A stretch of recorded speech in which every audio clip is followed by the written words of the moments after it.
कभी नोटिस किया है कि पहले आपका दिमाग इतना स्लो नहीं था। आप चीज़ें याद रख लेते थे। एक बार पढ़ते थे तो समझ आ जाता था। एक मूवी देखते थे तो पूरी स्टोरी उसकी याद रहती थी। लेकिन आज कुछ बदल गया है। आपने भी यही नोटिस किया होगा। कभी किसी रूम में जाते हो और अंदर जाकर भूल जाते हो कि आए किस काम के लिए थे। कभी फ़ोन अनलॉक करते हो और अनलॉक करने के बाद याद ही नहीं रहता कि हमने फ़ोन अनलॉक क्यों किया था, फ़ोन उठाया क्यों था। कभी किसी से बात करते करते बीच सेंटेंस में ही दिमाग एकदम ब्लैंक हो जाता है। बुक पढ़ते हो, 2 पेज पढ़ने के बाद रियलाइज़ होता है मैंने पढ़ा क्या था। लैपटॉप खोलते हो काम करने के लिए और 20 मिनट बाद पता चलता है कि काम शुरू ही नहीं हुआ है। और फिर हम खुद को ब्लेम करते हैं और इस तरीके से हमारे सेंटेंस होते हैं, मैं लेज़ी हो गया हूँ, मैं पहले जैसा इंटेलिजेंट नहीं रहा, मेरा फोकस ख़त्म हो गया है। लेकिन अगर अगर मैं आपसे कहूँ कि हो सकता है प्रॉब्लम आप नहीं हो, और हो सकता है प्रॉब्लम आपका ब्रेन की भी ना हो, आपके ब्रेन की भी ना हो प्रॉब्लम। प्रॉब्लम उस एनवायरनमेंट की हो जिसमें आज आपका ब्रेन रह रहा है। सोचिए, एक सेकंड पॉज करके सोचिए। हिस्ट्री में पहली बार इंसान का दिमाग कभी भी अकेला नहीं रहता। सुबह आँख खुलने के से लेकर रात को सोने तक कोई ना कोई चीज़ उसका अटेंशन खींच रही होती है। और सबसे डेंजरस बात पता है क्या है? ये सब इतना नॉर्मल हो चुका है कि हमें लगता ही नहीं है कि कुछ हमारे साथ गलत भी हो रहा है, हमारे ब्रेन के साथ गलत हो रहा है। और हम सोचते हैं हमारी जो मेमोरी है ना वीक हो गई है उम्र के साथ साथ। इस तरीके से फोकस कम हो गया है, मोटिवेशन ख़त्म हो गया है। रियलिटी शायद कुछ और है, कुछ और ही है। और इसी वजह से आज लाखों लोग बॉडी से नहीं ब्रेन से थक चुके हैं, मेंटली थक चुके हैं। उन्हें लगता है बस एक वैकेशन चाहिए, एक कॉफ़ी चाहिए, एक मोटिवेशनल वीडियो चाहिए। लेकिन जो चीज़ उनके ब्रेन के साथ हो रही है उसका सॉल्यूशन इनमें से कोई भी नहीं है। बहुत ही सीरियस कंसर्न है। सबसे शॉकिंग बात, रिसर्च ये कहती है कि जो एवरेज इंसान हज़ारों छोटी छोटी इंटरप्शंस के बीच अपना दिन निकालता है, और हर इंटरप्शन आपके ब्रेन से थोड़ी सी एनर्जी ले जाता है। एक इंटरप्शन से कुछ नहीं होता, लेकिन जब ये चीज़ रोज़ होती है, महीनों तक होती है, सालों तक होती है, तब आपको लगने लगता है कि आप पहले जैसे नहीं रहे। और शायद आप सही हो, क्योंकि आपका ब्रेन वैसे काम ही नहीं कर रहा जैसे पहले काम करता था। लेकिन सबसे बड़ा सवाल ये नहीं है कि ऐसा क्यों हो रहा है, सबसे बड़ा सवाल है किसको फ़ायदा हो रहा है। वो ज़रूरी है, क्योंकि अगर करोड़ लोग एक ही प्रॉब्लम फेस कर रहे हैं तो ये या तो एक कोइंसिडेंस हो सकता है या फिर इसके पीछे कोई सिस्टम काम कर रहा है। और जब मैंने इस टॉपिक पर रिसर्च करनी शुरू की, मुझे एक चीज़ समझ आ गई कि जिसने मेरी हेल्थ, मेरी प्रोडक्टिविटी और मेरे पूरे लाइफस्टाइल को देखने का नज़रिया ही एकदम बदल दिया। आज हम वही डिकोड करेंगे, साइंस के साथ, रियल एग्जाम्पल्स के साथ और मेरी अपनी स्टोरी के साथ। क्योंकि हो सकता है आपका ब्रेन वीक नहीं हुआ हो, बस उसे रिकवर करने का मौका ही नहीं मिलता। मैं आपसे एक क्वेश्चन पूछता हूँ। आज से 10 साल पहले स्कूल में एक टीचर पूरा चैप्टर पढ़ा देते थे, है ना, और हम बिना दिक्कत से सुन लेते थे। एक 3 घंटे की मूवी देख लेते थे, एक नॉवल फिनिश कर देते थे। और अब इंस्टाग्राम रील 30 सेकंड की भी बोरिंग लगने लगती है। नेटफ्लिक्स देखते वक्त भी फ़ोन चल रहा होता है, यूट्यूब देखते वक्त कमेंट्स पढ़ रहे होते हैं, बुक पढ़ते वक्त नोटिफिकेशन चेक कर रहे होते हैं। क्वेश्चन ये नहीं है कि अटेंशन कम हो गई है, क्वेश्चन ये है अटेंशन गई कहाँ। हम सब बोलते हैं मेरा फोकस वीक हो गया है, लेकिन साइंस एक और बात कहती है, ब्रेन कभी मल्टीटास्क करता ही नहीं, कभी भी नहीं। ब्रेन सिर्फ 1 सेकेंड में बहुत फास्ट टास्क स्विच करता है, और हर टास्क स्विच की एक कॉस्ट होती है। सोचो, लैपटॉप में 30 टैब्स खोल दो, 20 सॉफ्टवेयर्स ओपन कर दो, रैम फुल हो जाएगी, सिस्टम हैंग हो जाएगा। वायरस नहीं आया, बस ओवरलोड हो गया। एग्जैक्टली वही आज हम अपने ब्रेन के साथ कुछ ऐसा ही कर रहे हैं। सुबह उठते ही नोटिफिकेशन आ जाती है हमारे पास, WhatsApp, Instagram, email, news, YouTube और टेलीग्राम, लिंक्डइन, और रात तक बस यही सब चलता रहता है। हज़ारों छोटी छोटी इन्फॉर्मेशन, ब्रेन किसी एक चीज़ को प्रोसेस ही नहीं कर पाता। इसलिए आपको लगता है मेमोरी वीक हो गई है, एज हो गई है, उम्र हो गई है। रियलिटी क्या है? मेमोरी वीक नहीं हुई, मेमोरी को कभी कंप्लीट इन्फॉर्मेशन मिली ही नहीं।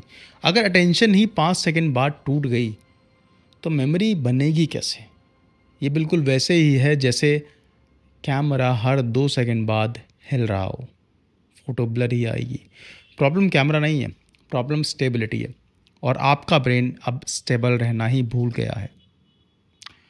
लेकिन ये सिर्फ शुरुआत है, क्योंकि जो चीज़ आपके फोकस को तोड़ रही है वो आपकी मर्ज़ी से नहीं हो रही। और यहीं से शुरू होता है इस वीडियो का सबसे अनकंफर्टेबल पार्ट। मैं आपसे एक और क्वेश्चन पूछता हूँ। इंस्टाग्राम फ्री है, यूट्यूब फ्री है, फेसबुक फ्री है, गूगल फ्री है। अगर सब फ्री है तो बिलियन डॉलर कंपनीज पैसे कमा कैसे रही हैं? सिंपल है, प्रोडक्ट आप नहीं खरीद रहे, प्रोडक्ट आप खुद हो। उनका कस्टमर एडवर्टाइज़र है, और एडवर्टाइज़र को क्या चाहिए? आपका अटेंशन। जितनी देर आप स्क्रीन पर रहोगे उतना ज़्यादा पैसा बनेगा। अब सोचो, अगर कंपनी का प्रॉफिट सिर्फ आपको स्क्रीन पर रोकने से बढ़ता है तो क्या वो चाहेगी कि आप जल्दी फ़ोन बंद कर दो? बिल्कुल नहीं। इसीलिए इनफाइनाइट स्क्रॉल बनाया गया, ऑटो प्ले बनाया गया, नोटिफिकेशंस बनाई गई, read receipts, typing indicators, streaks, random rewards, सब कुछ एक ही पर्पस के लिए कि आप बस थोड़ी देर और रुक जाओ। एक और रील, एक और स्वाइप, एक और नोटिफिकेशन, और धीरे धीरे आपका ब्रेन नॉर्मल लाइफ को बोरिंग समझने लगता है। ये एडिक्शन नहीं लगता, क्योंकि सब लोग कर रहे होते हैं। लेकिन नॉर्मल होना और हेल्दी होना दोनों अलग चीज़ें हैं। अब तक आपको लग रहा होगा ठीक है, फ़ोन कम चला लेंगे, प्रॉब्लम सॉल्व, ऐसा लग रहा है? तो नहीं। अगर इतना इजी होता तो करोड़ लोग मेंटली एग्जॉस्टेड नहीं होते, क्योंकि असली डैमेज फ़ोन बंद करने के बाद भी चलता रहता है। और मुझे ये बात तब समझ आई जब मेरी ACL सर्जरी हुई। ACL सर्जरी के बाद मैं पूरा दिन घर पे रहता था, बेड पे रहना पड़ता था, फ़ोन भी कम चलाता था, जिम नहीं जाना हो रहा था, ऑफिस नहीं, स्ट्रेस भी कम, लेकिन एनर्जी फिर भी ज़ीरो। मैं सोचता था बॉडी रिकवर क्यों नहीं कर रही है? एक्सरसाइज तो कर रहा हूँ, फिजियोथेरेपी भी चल रही है, रिपोर्ट्स भी नॉर्मल थी, ऐसा कुछ मेजर इश्यूज़ के अंदर था नहीं। फिर प्रॉब्लम क्या थी? उस टाइम मुझे पहली बार समझ आया, रिकवरी सिर्फ मसल्स की नहीं होती, ब्रेन की भी होती है। और अगर ब्रेन रिकवरी मोड में ही नहीं जा रहा तो बॉडी भी रिपेयर नहीं करेगी। उस दिन मैंने अपनी पूरी लाइफस्टाइल ऑब्जर्व करनी शुरू कर दी। Sleep, morning sunlight, walking, stress, screen, food, everything. और धीरे धीरे मुझे रियलाइज़ हुआ एनर्जी कोई सप्लीमेंट से नहीं आती, एनर्जी रिकवरी से आती है, और रिकवरी एनवायरनमेंट से आती है। इसीलिए दो लोग सेम 8 घंटे सोते हैं, एक एनर्जेटिक उठता है, एक थका हुआ उठता है, और डिफरेंस स्लीप का नहीं होता है, रिकवरी का है। और रिकवरी तब शुरू होती है जब ब्रेन को फाइनली सिग्नल मिलता है अब डेंजर ख़त्म हो गया। लेकिन मॉडर्न लाइफस्टाइल ये सिग्नल आने ही नहीं देता। अब सवाल है, करना क्या है? मैं आपको कोई मेरेकल सप्लीमेंट नहीं बताऊंगा, ना कोई बायो हैक, ना कोई 5,000 वाला प्रोडक्ट, सिर्फ वो चीज़ें जो मैंने खुद इम्प्लीमेंट की और जिनके पीछे साइंस भी है। नंबर 1, सुबह उठते ही 20 मिनट सनलाइट, फ़ोन नहीं, सिर्फ सनलाइट। ये आपके ब्रेन को बताती है दिन शुरू हो गया है, और रात की स्लीप ऑटोमेटिकली इंप्रूव होने लगती है। नंबर 2, 60 मिनट बाद 5 मिनट वॉक। आपका ब्रेन मूवमेंट से ब्लड फ्लो लेता है। मूवमेंट लग्जरी नहीं है, रिक्वायरमेंट है। नंबर 3, सोने से 1 घंटा पहले फ़ोन बेडरूम से बाहर होना चाहिए। ट्रस्ट में, अगर सिर्फ ये एक हैबिट कर ली तो 30 दिन बाद खुद डिफरेंस फील करोगे। और इसका मैंने आइडिया ही बताया था लास्ट वीडियो में कैसे करनी है। Number 4, protein, real food, milk, curd, paneer, eggs, दाल, चना। हर प्रॉब्लम का सोल्यूशन सप्लीमेंट नहीं होता। किचन में जो खाना है वो भी एक सोल्यूशन है। और लास्ट, हर दिन कम से कम 30 मिनट्स डीप वर्क, बिना फ़ोन, बिना नोटिफिकेशन। शुरू में मुश्किल लगेगा, क्योंकि ब्रेन तो डिटॉक्स हो रहा होगा, लेकिन धीरे धीरे आप नोटिस करोगे फोकस वापस आ रहा है, मेमोरी इंप्रूव हो रही है, और सबसे इम्पॉर्टेंट, आप फिर से प्रेजेंट फील करने लगोगे। मैं एक बात कहना चाहता हूँ, अगर आपको लगता है कि आप पहले जैसे इंटेलिजेंट नहीं रहे तो शायद आप गलत हो सकता है आपका ब्रेन वीक नहीं हुआ हो, बस उसे कभी रिकवर करने का मौका ही ना मिला हो।